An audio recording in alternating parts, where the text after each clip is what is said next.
کسی دنا کا قول تھا، کہتا ہوں سچ کے جھوٹ کی عادت نہیں۔ مجھے یہ قول پاکستانی سیاست میں کچھ اس طرح ہو گیا ہے کہ اتنا جھوٹ بولو کہ سچ کا گمان ہو۔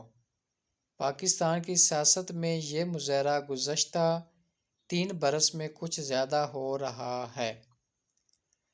سیاست ویسے ہی بدنام ہو چلی ہے۔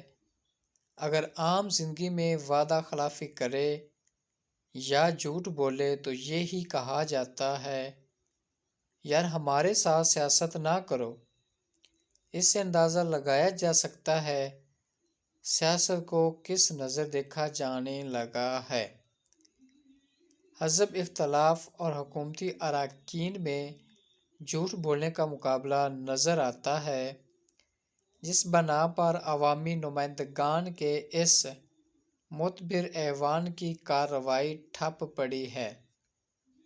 جہاں عوامی فلاح و بہبود کے معاملے پر بات نہیں ہوتی، اگر غلطی سے ہو بھی جائے تو افہام و تفہیم کے بجائے وہاں مچھلی بازار بن جاتا ہے اور کوئی مثبت نتیجہ برآمد نہیں ہوتا۔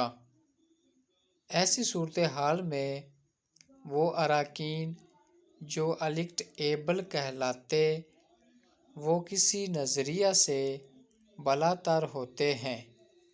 ہر آنے والی حکومت میں شامل ہونا اپنا حق تصور کرتے ہیں اور ہر حکومت بھی اپنے حکومتی امور چلانے، اقتدار قائم رکھنے کے لیے ان کی مرہون منت ہوتی ہے۔